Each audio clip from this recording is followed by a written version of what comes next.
తెలుసా నా యూట్యూబ్ దోస్తులందరూ ఎట్లున్నారు, బాగున్నారా? అక్క వాళ్ళ ఇంటి అయితే నేను వంట, ఎందుకంటే మా ఆయన వంట చేస్తున్నాం, మా ఆయనకి వాళ్ళ నైట్ షిఫ్ట్ అనమాట, ఇక్కడే ఉండిపోతాం కాబట్టి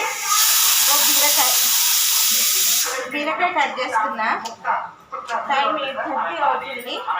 వేడిగా తిందామని ఇప్పుడే వంట స్టార్ట్ చేశాను నేను. మీరందరూ చాలా తొందరగా వంట చేసుకొని తింటారు అని అనుకుంటున్నా. నేనైతే ఇప్పుడే వంట స్టార్ట్ చేస్తాను వేడిగా. అందరు వచ్చేది ఇదే టైం కాబట్టి ఒక్కొక్కరు వస్తూ ఉంటారు. అక్కపిల్ల పాప మార్నింగ్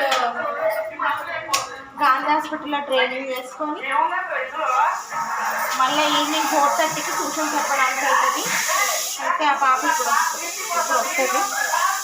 ఇక అక్క అయితే వచ్చింది.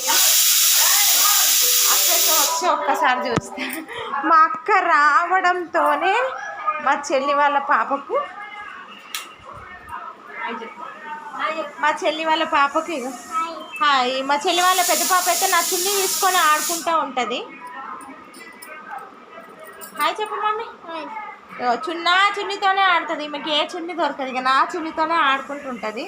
ఇక మా అక్క అయితే ఇప్పుడే వచ్చింది. రావడంతోనే ఇగో ఆమెకు అన్నం పెడుతుంది.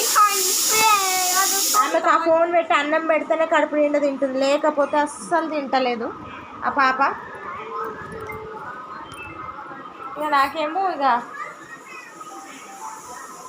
మా చెల్లి కూర్చుంది. ఇక నేను వంట చేద్దామని, అయ్యో అన్నం నేనైతే అన్నం అయితే గంజి మారుస్తాను. నేను గంజి వంపుతా అన్నాన్ని అయితే. నాకు వంచిన అన్నం అయితే తినబుద్ధి అవుతుంది, లేకపోతే అంత కుక్కర్లో వండితే స్టిక్ అవుతుంది. కుక్కర్లో ఉల్లిగడ్డ టమాటా మెత్తగా ఉడకడానికని వేసేసిన తర్వాత ఈ బీరకాయ పెసరపప్పు నానబెట్టుకున్నా. ఇక పెసరపప్పు కొంచెం లైట్గా వేసేసి కర్రీలాగా చేస్తానండి. ఇక నాకైతే వీడియో తీసే వాళ్ళు కూడా ఉన్నారు కాబట్టి నేను సెల్ఫ్గా తీసుకుంటున్నా. ఎందుకంటే ఎవరికి వాళ్ళు బిజీగా ఉంటారు.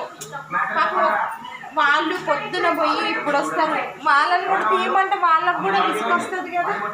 నాకంటే కొంచెం టైం ఉంటుంది కాబట్టి నేను చేస్తున్నాను. మా అక్క వాళ్ళకు అక్క పిల్లలకైతే మాత్రం అస్సలు టైం మిగలదు. నేనే వీడియోస్ చేస్తూ ఉంటా. వాళ్ళు కూడా పాపం నాకు కొంచెం మంచి కోఆపరేట్ చేస్తారు. వాళ్ళ ఇంట్లో ఉండి మంచిగా వీడియోస్ చేస్తారు కాబట్టి నేను వీడియో చేసేటప్పుడు అసలు ఎవ్వరు అల్లరి చెయ్యరు, అసలు సౌండ్ అనేదే చెయ్యరు. వాళ్ళు సైలెంట్గా వాళ్ళ పనులేమో వాళ్ళు చూసుకుంటుంటారు. ఓకేనా ఫ్రెండ్స్, బాయ్.